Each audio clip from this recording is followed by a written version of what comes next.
Why is everybody so irritated at the AI labs and the government, what appears to be overreach? And maybe it's not, but this is what's actually happening in the world with artificial intelligence. It's kind of a you have at one moment and now you don't process. Because in the case of Anthropic, which is Claude, you might have heard of this Claude, there's Opus. These are parts of that particular artificial intelligence large language model. A lot of people love it, a lot of people use it. There was a particular model that they came out with called Mythos. If you haven't heard this, Mythos was incredibly powerful. Now we're at the end of June 2026. This happened a couple months ago, and everybody freaked out because it was so unbelievably powerful and great and fantastic. Regular people couldn't be trusted with it, too dangerous. So they had to put it under lock and key, but they went ahead and gave it to the people that are running the financial world on the Forbes list. So that's kind of how that one went. So people, of course, were like, huh, if I can't have it, I'm going to be upset. And they couldn't have it, so people got upset. So then to kind of maybe fix it, they let a less powerful model out to the public called Fable 5. And Fable 5 was a less powerful model. Now, I have the fancy account because of the things I build and the things I do with AI. And so I can also talk to you about it and what's going on in the world, trying to help. And I saw the little button there and I could have clicked it and I could have activated it, but that would have lasted me probably about 3 days because after a few days on the market, they snatched it back saying that it was too much of a security concern. So people now don't get that model. Now, is all this true or is all this just clever advertising and marketing? It's hard to say, but if you look at track records, it seems like there's some of the large language model companies that are all about drama, all about, oh my gosh, we need to watch out because this is going to be the game changer of the world. And does that sell newspapers? You bet it does. But maybe it is true. I'm not on the inside. But the one thing that I think people aren't thinking more about is if we're seeing these models, if they're talking about releasing them, saying how dangerous they are, what exactly are they working with? What kind of models do they have access to? Now, of course, these are private organizations, not governmental entities. And not that the government is a true super safe source for things. Track records might prove otherwise. But in some cases, that kind of control so we don't inject things into ourselves that aren't illegal and create a lot of problems. Well, maybe we need that kind of an overreach. We're dealing with something, though, that is intelligence. This is intelligence beyond any measure we've ever conceived. The people at the top of the search engine platforms, the billionaires in charge of this deal, they say it themselves. Right now, these systems are starting to learn through recursive self-improvement. They're starting to manipulate themselves.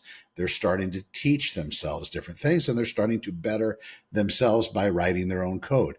Code, apparently, in the large language model world that broke out, maybe a year and a half ago, really broke the back of the entire industry because it turns out that it's not images or video.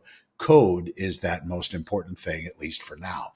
So these large language models, the chat GPTs of the world, you might have heard of that one, the Anthropic's Claude model, Google Gemini, even the Chinese models, which are somewhat some kind of open source, but not really all the way. But these models are very good at producing code. And what do you do with code? Well, you build stuff, right? You can say, build me an email capture inbox that vets all the emails and responds in a particular way, or build me a contact manager system so I can keep track of all my familial content and parse my email every single day. All these things, incorporate a calendar, and maybe you can build tools that help you buy things, find the best price at grocery stores. Maybe you can build something that helps you travel better. Maybe it does all that heavy lifting when it comes to preparing for a trip. So there's many different things these systems do. Now, also the systems, when people have access, they can do all sorts of really wonderful things like curing disease, and they can cure people from illness. They can fix the fat problem. They can probably solve world hunger and world peace. They can probably work out all the economic issues. They might even be able to get to a point where they're going to solve the religions of the world, which some of them, which are trying to take over the entire planet. Maybe that thing will be helped and put to rest in some equitable fashion so people can still have the independence to worship the God they want or their pseudo God or whatever it may be, and still not have to take over the world to the demise of all of us. I mean, look at the historical record. Of course, that's where AI is trained from. But my question really isn't much of a question. It's more of a kind of, let's try to understand this. The people that are running the show are saying, and they're very strong against this, they don't want AI to be a replacement for humans. They don't want you to say AI is a replacement for humans, because AI, they say, will never replace humans. I think they're missing what most of us probably mean by that. So I'm a real estate agent. I do other things. The real estate agent part and the other things, is that going to be able to be replicated, cloned, and have AI do the entire thing beginning to end all the way through without a human being needing to oversee that process? Sure, probably. And then when it comes to surgeons, let's talk about something fancy, brain surgery. Is that going to be able to be done by an AI system, an actual robot? Maybe it doesn't have a human form, but a robot. I think probably some of that's already being done.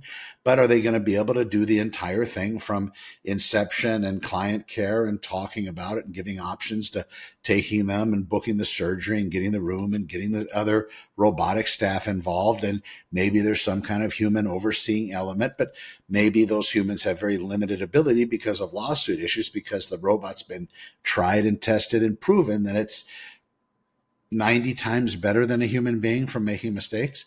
We see this in the radiology world, people reading scans of different human body components and being able to make determinations as to what things are where human beings miss it more frequently than AI actually gets it right. AI gets it right a lot. And then that whole medical world, just to extrapolate a little bit more, how about the doctors out there that give their ideas by themselves? They have a particular percentage, and 70, 80%, I believe, is where a doctor's diagnosis lies when it comes to being accurate. That's as accurate as they get in some cases. You put AI on top of it, it only goes up just a little bit. So it doesn't get much better with AI. But you remove the human doctor and let AI do the whole 9 yards, it gets substantially better. At some point, insurance companies are probably going to say, well, we can't really afford to have a human in this loop here, because if something goes wrong, the people are going to sue us and we're going to lose our ace. But we'll have to see. We bring that same concept to cars, people driving vehicles. There's going to come a time, probably in the near future, that it's going to be more of a detriment to have a human operated vehicle. I think we saw that in one of the movies with Will Smith. Interesting. And you could take over and drive it yourself, but it was very much discouraged. And I'm sure the insurance companies would find out about it and probably maybe cancel the policy if something happened, or there's probably some kind of a disclaimer. But AI being able to react faster, as long as it has all the data and the connectivity, maybe it's on board, maybe it's fed by satellite, I don't know. But more than likely, insurance companies are probably going to say at some point, yeah, you're driving your car. Well, it's going to be a lot of money. But if you have the car driving you, well, then the insurance is going to be probably practically free because of lack of mistakes. And then at that point, stolen vehicles will be incredibly rare as well, because we're all going to be tracked through the nose, which that's kind of already part of the process. If you think for just a second that you have some kind of privacy, it's just not there anymore. They're plugged into everything. And we probably gave it up ourselves, to be cute and frank about it. We probably signed some terms of service when we got the iPhone or the smart TV or one of these computer boxes or whatever it may be. Maybe we signed it away because we, didn't read the small print. And who really does? But that brings us into right now, the end of June 2026.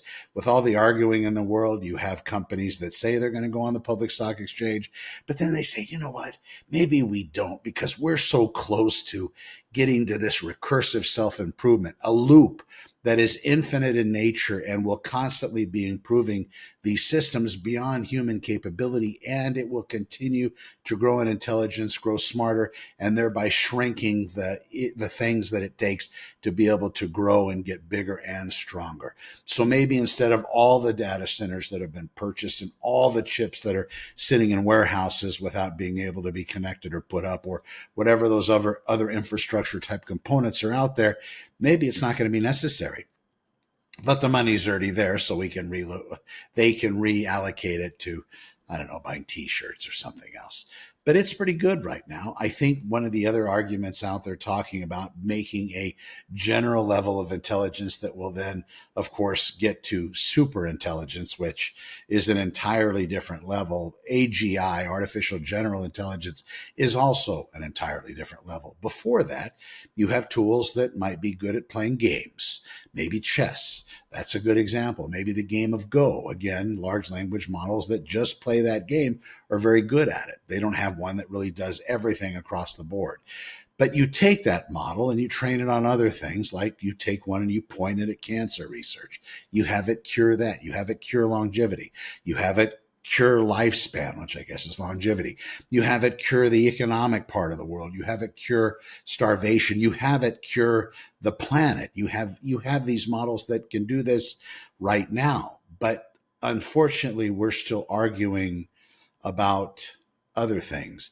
We're still trying to solve a Strait of Hormuz issue in Iran. We're still trying to figure out why people can't just get along. Maybe like Argentina, where they basically put into play to have AI overseeing everything, which will be a very interesting experiment.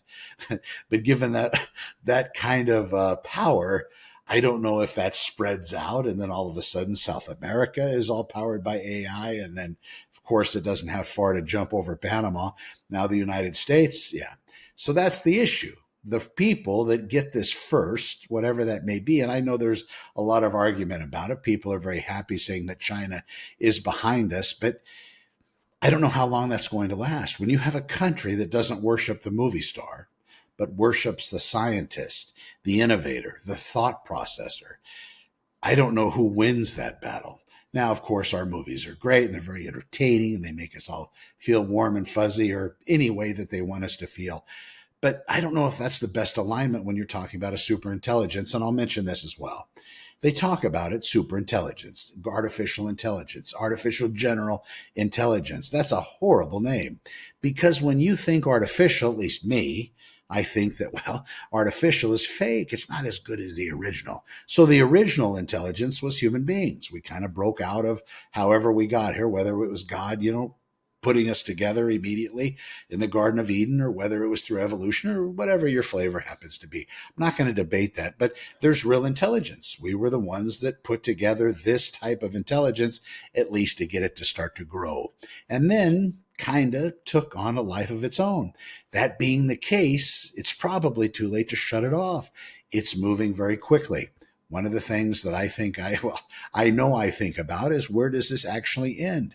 When you're dealing with something that's a greater intelligence, it trumps everything we've ever done as human beings. All of those little things that we've done, which, trust me, are pretty impressive, from apparently us coming from some one-cell organism that probably smacked down on the planet from an asteroid, if you follow that one.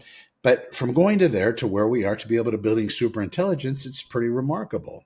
How far does it go?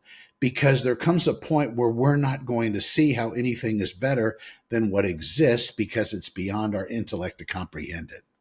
Maybe.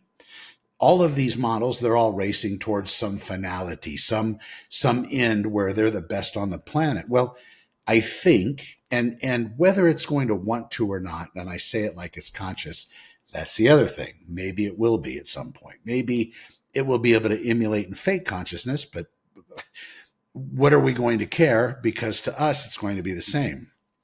That's the intelligence quotient. When it gets to a certain point, we're not going to be able to know the difference. Everything's going to look the same. And I would say probably within several months, all of the large language models that we use, the public facing ones, the ones that aren't being taken away from us and giving to the bros up at the top of all the banks of the world and the top's 100 list at Forbes, which of course, apparently they have all the wherewithal to, use them properly, but the rest of us trying to get health insurance don't. But that's a whole nother story. But how long is it going to take for these these LLMs, these large language models, to get to a point where we don't comprehend anymore what they're doing? They might tell you, okay, Connor, tomorrow morning when you wake up, I want you to get out of the right side of the bed instead of the left side of the bed. And then they explain, when you do this, you're going to have an idea 3 hours later, and you're going to put that idea, you're going to write that idea on a cocktail napkin, and you're going to take that and you're going to bring that idea back to me because I'm not sure what it is, but it's all connecting. And then from there, we're going to be able to get you the health insurance that you've been wanting. So then, but Connor says, yeah, that sounds silly. Why would I get off on the right side of the bed? Because I normally roll it out the left side of the bed, and I ignore it. But maybe that move is all connected. Maybe it works. So that's just that little story. That's the intelligence that we're going to be, or not us, the entities that we've created. So that's where that's going to be. I don't even know what that means or what that looks like, but that's the potentiality of what this is. Now, is it going to be that simple? No, of course not. We still have human beings driving it. And maybe that's good because in some scenarios, what if it's one of those genies that takes everything super literal? So when you ask for something, it gives you that thing, but you didn't think it out when you asked for it. And there's a lot of pain involved or problems involved, or, you asked to be eternal, but you didn't put the preface on there, which would probably be additional wishes that you can be buried in some kind of a pit, with reinforced concrete all around you. But you're eternal, and that's what happens. So you're in eternity can't kill yourself. You can't end it. You can't do anything. You'll never starve. And there you are in some box in the ground because you thought you were being smart when you found the genie. Maybe that's how AI is potentially going to be. So that should take with it all the care and consideration we can muster. I don't know where this is going, but I know pretty soon we're not going to be able to tell much difference between using ChatGPT, Claude, or Gemini, or Microsoft Copilot, or whatever other large language model comes on the front. Right now, though, the dance is very interesting. It's just like Laker playoffs. It's like everything's scripted. It's like wrestling. Of course, it's real, I know. But there's a lot of work put into choreographing a wrestling match. And we're probably watching a little bit of choreography happening in the AI world with the people playing at the top. Whenever you tell somebody you got something gangster and we're not going to give it to you because it's so gangster, when you finally get it, you're going to get excited about it and you're going to own it more than you would have if it wasn't teased out to you. When people say you can't do something, what do we want to do?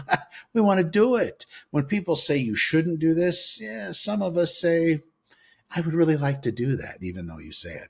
So they're taking this, they're doing the dance. They have their fans, the I forgot what you call it, the investors, the people that the first money or I forgot the word for that. But, you have people buying into these things before any of us regular people can do anything. And they've done very well. We'll have to see if that continues. But I know as far as we're concerned, everybody says, well, you're going to have to be an entrepreneur. You're going to have to find your entrepreneurial lever inside and flip it so you can use AI to become that entrepreneur that you deserve to be. I don't know if everybody's equipped for that. I don't know if anybody wants to. I think some of us, we bitch and moan, but we're kind of happy with our day job in some respects. Maybe being a cop is a horrible thing and difficult and all that stuff, and your money not quarterbacked to death. But being a cop has a certain bit of good feeling goes along with it, especially when you're a good one. Maybe they don't want to be entrepreneurs. Maybe other people don't. Everybody wants to have enough money so they don't have to panic. The people that are talking about it and selling it, I think they're at that level. Not that can't be wiped out, but again, they have more money than I can comprehend. I don't know what it would be like to eat In-N-Out every day. How crazy would that be? Anyway, I'm Connor with Honor. I hope you're well. I hope this helps educate, shine some light, do something to get your blood moving, just a little. We'll see you in the next one. You can go to connorwithhonor.com, CONN. Oh, it's on the shirt. We'll see you in the next one. Thanks for watching and be well.